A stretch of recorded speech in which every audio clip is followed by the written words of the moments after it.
এই মুহূর্তে আমি উপস্থিত হয়েছি আহমেদিয়াদের স্টলে। আপনারা হয়তো শুনেছেন বাংলাদেশের জামাত, এটি রাজনৈতিক দল, তারা আহমেদিয়া সম্প্রদায়কে অমুসলিম ঘোষণা করেছে। আমরা জানি যে আহমেদিয়া সম্প্রদায় একটি পৃথিবীর বুকে যত ইতিহাস যদি আমরা ঘাঁটবো, সবচেয়ে বেশি মুসলিমদের মধ্যে নির্যাতিত হয়েছে। সেটা বিভিন্ন দেশে হতে পারে, ভারত, বাংলাদেশ, পাকিস্তান, আফগানিস্তান, ইরান, ইরাক, যে কোনো দেশেই হোক না কেন। কিন্তু আমরা যেহেতু ভারতীয় এবং উনিও যেহেতু ভারতীয়, কিন্তু তার থেকে মেন কথা, ওপারেও মানুষ আছে, এপারেও মানুষ আছে। পার্থক্য এটা, দুই পক্ষই আমরা বাংলা জানি, বাংলা বলি।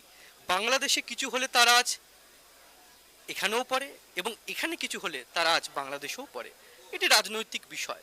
কিন্তু একটি জাতিকে কোনো সরকার অসাংবিধানিকভাবে অমুসলিম ঘোষণা করছে, তো এই বিষয়ে আমরা সেই আহমেদিয়া সম্প্রদায়ের মানুষদের কাছে শুনে নেব এই বিষয়ে তাদের কি মত। সরকার যদি তাদেরকে যে অমুসলিম ঘোষণা করে, আর পাঁচজন যেভাবে সংখ্যালঘুদের অত্যাচার করা হয়, সেক্ষেত্রে এর আঁচটা কি পশ্চিমবঙ্গে আহমেদিয়া সম্প্রদায়ের মানুষের উপরেও কি পড়বে? তারাও কি এটা নিয়ে শোকাহত থাকবে, বা তারা কি এটাকে নিয়ে প্রতিবাদ করবে? এটাই জানতে চাইছি। হ্যাঁ, একটু আপনার নাম বলবেন। আহ, আমার নাম আবু তাহের মণ্ডল।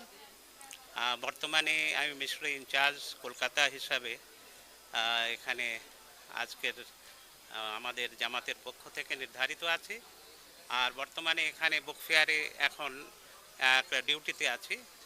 তো আমি আপনাকে সর্বপ্রথম যে কথা আপনি এর আগে আহ, বলেছেন এবং জিজ্ঞাসা করেছেন, তো প্রথমত আমি আমার জামাতের পরিচয় দিই। বিসমিল্লাহির রহমানির রহিম। আহমদিয়া মুসলিম জামাত, তার ভিত হলো মহানবী সাল্লাল্লাহু আলাইহি ওয়াসাল্লাম এর ভবিষ্যৎবাণী অনুযায়ী আখরি জামানা অর্থাৎ শেষ জামানার দিকে এই ভবিষ্যৎবাণী ছিল, যখনই মুসলমানদের অধঃপতন হবে, তাদের মধ্যে দলে উপদলে তারা বিভক্ত হয়ে যাবে। এমনকি একটি হাদিসে বর্ণিত আছে ৭৩ দলে উপদলে বিভক্ত হয়ে যাবে। তো জি জি, তো এটা সম্পূর্ণভাবে সেই জিনিস পূর্ণ হয়ে গেছে। এছাড়া আরও যে সকল ভবিষ্যৎবাণী আছে, সে সকল ভবিষ্যৎবাণী পূর্ণ হওয়ার পর তো মহানবী সাল্লাল্লাহু আলাইহি ওয়াসাল্লাম বলেছিলেন যে প্রত্যেক শতাব্দীর শিরোভাগে এক একজন মুজাদ্দিদের আগমন হবে। আর যখন ১৪০০ শতাব্দীর শিরোভাগ হবে, তখনই হযরত মুহাম্মদ সাল্লাল্লাহু আলাইহি ওয়াসাল্লামের ভবিষ্যৎবাণী অনুযায়ী ইমাম মাহাদির আগমন হবে। আর সেই ভবিষ্যৎবাণী সম্পূর্ণ পূর্ণ হওয়ার যাওয়ার পর ১৮৮৯ থেকে ২৩শে মার্চ হযরত মির্জা গোলাম আহমদ কাদিয়ানী আলাইহিস সালাতু ওয়াস সালাম খোদা প্রদত্ত খবর পাওয়ার পর তিনি এই জামাতের ভিত্তি স্থাপন করেন এবং তিনি মানুষকে জানান, বিশ্ববাসীকে জানান যে আমি নতুন কোনো ধর্ম নিয়ে আসিনি, আর নতুন কোনো গ্রন্থ আমার কাছে নেই। আমি হযরত মুহাম্মদ সাল্লাল্লাহু আলাইহি সাল্লামের গোলাম হয়ে তার দাসত্বে আল্লাহর পক্ষ থেকে এই যুগে মুজাদ্দিদ হিসাবে আগমন করেছি। আর সেই ভবিষ্যৎবাণী অনুযায়ী যার আগমনের কথা ছিল তিনি এসে গেছেন, অর্থাৎ আমি। তা তিনি একটা কথায় বলেছেন, ওয়াক্তা ওয়াক্তে মসিহা না কিসি আর কা ওয়াক্ত मैं না আতা তো কে আর হি আয়া। বলছি এ সময় ছিল মসিহ আর মাহাদির আগমনের সময়, যদি আমি না আসতাম কেউ না কেউ অবশ্যই আসতো। তাই তিনি আসার পর থেকে দেখা গেল যে ভবিষ্যৎবাণী এটাও ছিল, যখন তিনি আগমন করবেন তখন মোল্লা মৌলবীরা তার প্রধান শত্রু হবে। সুতরাং দেখা যায় তার আগমনের সাথে সাথে সারা ভারতবর্ষব্যাপী ২০০-র উপরে মৌলবী তার বিরুদ্ধে কুফরি ফতোয়া দেয় যে এ মিথ্যা দাবি করেছে অমুক তমুক। ওনার জন্ম কোথায়? এটা তিনি ১৮৩৫-এ ভারতবর্ষের পাঞ্জাব প্রদেশের কাদিয়ান নামক শহরে তিনি জন্মগ্রহণ করেছেন। এবং তার প্রসঙ্গে রসুল পাক সাল্লাল্লাহু আলাইহি ওয়াসাল্লাম এ কথাও বলেছিলেন যে তিনি, তার নাম আহমদ হবে, তার বংশ জমিদার বংশীয় সে হবে, এবং কাদিয়ান নামক স্থান থেকে গ্রাম তার কাদিয়ান হবে, দেশ তার হিন্দুস্তান হবে। তো এই সেখানে, আর সেই দেশ দামস্কের পূর্ব দিকে অবস্থিত হবে। তো এই সমস্ত ভবিষ্যৎবাণী তার দ্বারা পরিপূর্ণ হয়, আর আমরা তাকে মান্য করে নিয়েছি। আর পৃথিবীতে বর্তমানে আজকের কোটি কোটি মানুষ, যারা ২২০টা দেশে আজ জামাত প্রসারিত হয়েছে, তারই মতাবলম্বী। হযরত মুহাম্মদ সাল্লাল্লাহু আলাইহি সাল্লামের ভালোবাসায় তিনি যে সকল কথা বলেছিলেন, তো বলছে যে ও পেশ হুয়া হামারা জিসসে হ্যায় নূর সারা, নাম উসকা হ্যায় মোহাম্মদ দিলবার মে রহি। उस नूर पर फिदा हूँ, उसका ही मैं हुआ हूँ, ও হ্যাঁ मैं चीज क्या हूँ, बस फैसला ही है। তো বলছে তিনি সব কিছু, আমি কিছুই না, আমি তো তার দাস। সুতরাং সেই দাসের নেতৃত্বে তার ভবিষ্যৎবাণী অনুযায়ী ইসলামের পুনর্জাগরণই আমার আসল উদ্দেশ্য। এর খোদা আমাকে সেই জন্য এখানে পাঠিয়েছেন। আর এটা ভবিষ্যৎবাণী সূরা জুমাতেও আছে। মহানবী ইসলামের দ্বিতীয় আগমন হযরত ইমাম মেহেদী আলাইহিস সালামের মাধ্যমে পৃথিবীতে প্রতিষ্ঠিত হবে এবং তার দ্বারা রাসূল পাক সাল্লাল্লাহু আলাইহি ওয়াসাল্লাম বলেছিলেন যদি এই ইমান সুরাইয়া সিতারায়ও চলে যায় তাহলে পারস্য বংশী এক বা একাধিক ব্যক্তির দ্বারা এর পুনর্জাগরণ হবে পৃথিবীতে। আর তিনি খোদার ফজলে তিনি পারস্য বংশীয় বটে, তিনি কাদিয়ানে জন্মগ্রহণও করেছেন। সেই কাদিয়ান ভারতবর্ষে অবস্থিত, আর সেই ভারতবর্ষ দামেস্কের পূর্ব দিকে, অর্থাৎ ভবিষ্যৎবাণী হুবহু তা পূর্ণ হয়। এটা আরেকটা প্রমাণ আমি আপনার সামনে তুলে ধরে, সেটা হচ্ছে এই নবী পাক সাল্লাল্লাহু আলাইহি ওয়াসাল্লাম কথা বলেছিলেন যে আমরা মেহেদির জন্য দুটো নিদর্শন পরিলক্ষিত হবে, একটা হচ্ছে সূর্যগ্রহণ আর একটা হচ্ছে চন্দ্রগ্রহণ। রমজান মাসের চন্দ্রগ্রহণ তার নির্দিষ্ট তারিখের প্রথম রাত্রি, আর সূর্যগ্রহণ তার নির্দিষ্ট দিনের মধ্যবর্তী রাতে হবে। তো উনি 1889-তে যখন দাবি করলেন, মুসলমান মৌলবীরা তারা বলল সে নিদর্শন কোথায় যে সূর্যগ্রহণ এবং চন্দ্রগ্রহণ হওয়ার কথা ছিল। দেখা গেল আল্লাহ তাআলা আকাশ এবং পৃথিবীতে সে নিদর্শন পরিলক্ষিত করে 1894 এবং 1895-তে তা পরিলক্ষিত হয়ে গেল। এখন এই বিরুদ্ধবাদী যারা দুশ্মনী অর্থাৎ শত্রুতা বশত তার বিরোধিতা করছিল, বলছে তাই তো আমাদের তো আর কিছু বলার নেই, এখন সারা পৃথিবী তো আজ আবার এদের এরপরে মানে বয়াত করে নেবে বা তার অংশভূত হবে। এইভাবে তারা অপপ্রচার পরবর্তীতে করতে লাগলো যে এখনও সে সময় হয়নি, তারা অন্ধকারের মধ্যে মানুষকে নিয়ে যেতে চাচ্ছে, কিন্তু সময় তো থেমে থাকে না। আজকের 136 বছর বয়স জামাতে আহমদিয়ার আল্লাহ তাআলার ফজলে মহানবী সাল্লাল্লাহু আলাইহি ওয়াসাল্লামের ওনার উপরে আল্লাহ তাআলার পক্ষ থেকে একটা ভবিষ্যৎবাণী হয়েছিল, मैं तेरी तबलीग ज़मीर के किनारा तक पहुंचाऊंगा, আমি তোর প্রচারকে পৃথিবীর প্রান্তে প্রান্তে পৌঁছে দেব। আজকে দেখুন তা কীভাবে ফলপ্রসূ হয়েছে যে সারা পৃথিবীর এমন কোনো কোণা নেই, অর্থাৎ 220টা দেশে যদি পৌঁছে যায় তাহলে আর কোনো কোণা বাকি থাকে না। তো আল্লাহ তাআলার ফজলে এর সত্য আজ প্রকাশিত হয়েছে। কিন্তু বাংলাদেশে যে জামাত শিবির আপনাদেরকে বলছে এটা আপনাদের যে এই যে আহমেদিয়া এটা হচ্ছে কুফরি ধর্ম। আমি জানি না কুফরি মানে শব্দের মানে কি, এবং সেক্ষেত্রে আপনাদেরকে অমুসলিম ঘোষণা করতে হবে এবং দাবি উঠেছে, এবং সামনে ভোট হয়তো তারা হয়তো ক্ষমতায় চলে আসবে যেভাবে আমরা তাদের কাজকর্ম দেখতে পাচ্ছি। সেক্ষেত্রে মানে আহমেদিয়াদের সম্পদের উপর কি পাওয়ার পড়ছে, তার কারণ আমরা দেখেছি ছাত্র আন্দোলনের সময় আহমেদিয়াদের উপর আক্রমণ ঘটেছে, তাদের উপর গুলি চলেছে, পিটিয়েছে, মেরেছে, প্লাস যারা মাজার যারা ফলো করে তাদেরকে ভেঙে দিয়েছে, হামলা হয়েছে, অনেক কিছু হয়েছে। কিন্তু আহমেদিয়া নিয়ে এইভাবে মাস তিনেক আগে যেভাবে আপনার সম্মেলন হলো, হয়তো বাংলাদেশে হয়তো এরকম বা বিশ্বের এরকম কোথাও আমরা দেখতে পারিনি পলিটিক্যালি। সেই বিষয়ে আপনি কি বলতে চান?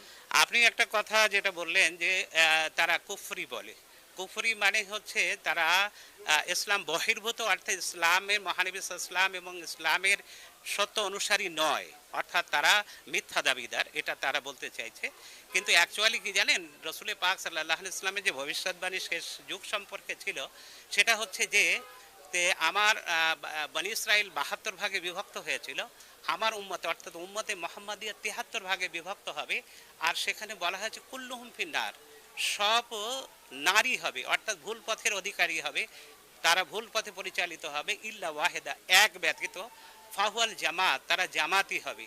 আর তাদের কর্ম হবে মানা আলাইহি ওয়াসাবি, আমার এবং সাহাবীদের রাস্তায় তারা চলবে। এখন দেখা যায় যে দেখুন যে মহানবী সাল্লাল্লাহু আলাইহি ওয়াসাল্লাম বলছেন 72 ভুল পথে পরিচালিত হবে আর এক সঠিক পথে পরিচালিত হবে। আমরা নিজেরা দাবি করি যে আমরা আমলের মাধ্যমেই জাহান্নাম বা জান্নাত লাভ করতে সক্ষম, কিন্তু তারাও একবার বাংলাদেশের নয় শুধু পাকিস্তানে 1974 অর্থাৎ 1974-এ তারা অ্যাসেম্বলিতে এ কথা ঘোষণা করেছিল যে আমরা 72 সঠিক আর জামাতে আহমদিয়া একা তারা বেঠিক। কিন্তু নবী পাক সাল্লাল্লাহু আলাইহি ওয়াসাল্লামের ঘোষণা বা ফতোয়া, তিনি বলছেন 72 বেঠিক আর একজন সঠিক। তা এখানে তারা প্রত্যেকেই এ দাবি করতে পারত যে আমরা সঠিক, আমরা সঠিক, অর্থাৎ 72কে 73ই আলাদা আলাদা দাবি করতে পারত। কিন্তু তারা মহানবী সাল্লাল্লাহু আলাইহি ওয়াসাল্লামের ফতোয়ার বিরুদ্ধে নিজস্ব ফতোয়া দিয়েছে যে 72 সঠিক এক কাদিয়ানি অর্থাৎ জামাতে আহমদিয়া বেঠিক। তাহলে আমরা মহানবী সাল্লাল্লাহু আলাইহি ওয়াসাল্লামের কথা অনুসারে যে এক সঠিক হবে, তো এটা আমরা দাবির সঙ্গে বলতে পারি যে ৭২-এর কথা যা মহানবী সাল্লাল্লাহু আলাইহি ওয়াসাল্লাম বলেছিলেন, তাদের মধ্যে সেই ওলামাই ছিল যারা ৭২ ভাগে আগে ইসলামকে বিভক্ত করে দিয়েছে, আর প্রত্যেকে যে ভুল পথে পরিচালিত এ বিষয়ে তারা সেখানে সার্টিফিকেট মোহর দিয়ে বলে দিয়েছে যে তো আমরাই ৭২ আর তোমরা এক, অর্থাৎ তোমরা জান্নাতি আর ফেরকা, যার কথা নবী পাক সাল্লাল্লাহু আলাইহি ওয়াসাল্লাম বলেছিলেন।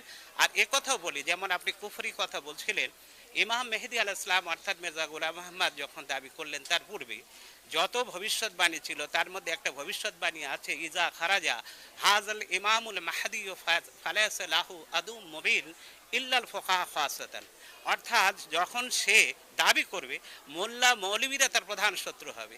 আজকের যদি আপনি দেখেন যে এই মোল্লা মৌলবীরা যে শত্রুতা বশত তার আজকের আমাদের বিরোধিতা করছে, তো এটাও তার দাবির সত্যতার একটা নিদর্শন। তাই এই জন্য আর জামাতে আহমদিয়ার যারা আজকে রাজনৈতিক মতালম্বিতে রাজনৈতিক আগুনটাকে আরও উপরে নেওয়ার জন্য মানুষকে যে খেপাচ্ছে, তার রাজনীতির সঙ্গে ধর্মের সম্পর্ক নেই। আহমদিয়া মুসলিম জামাত সমস্ত রাজনৈতিক মতাদর্শের ঊর্ধ্বে শুধুমাত্র মহানবী সাল্লাল্লাহু আলাইহি ওয়াসাল্লামের এই যে ধর্ম আদর্শ, যা মানবিকতা বোধ জাগানোর জন্য জামাতে আহমদিয়া দুটো মোটর উপরে কাজ করছে। সেটা হচ্ছে এক, যে ধর্মীয় বৈষম্য দূর করা, এই যে মানুষের মধ্যে কালো গোরা অমুক তমুক এই যে বর্ণ বৈষম্য, এটাকে দূর করা, আর মানুষের মধ্যে প্রীতি এবং ভালোবাসা সৃষ্টি করে খোদার সঙ্গে সম্পর্ক তৈরি করার জন্য জামাতে আহমদিয়ার বাণী, তিনি বলেছেন আমার আগমন হয়েছে, আর মানুষের মধ্যে মানুষের ভালোবাসা সৃষ্টি করাই আমার মূল উদ্দেশ্য।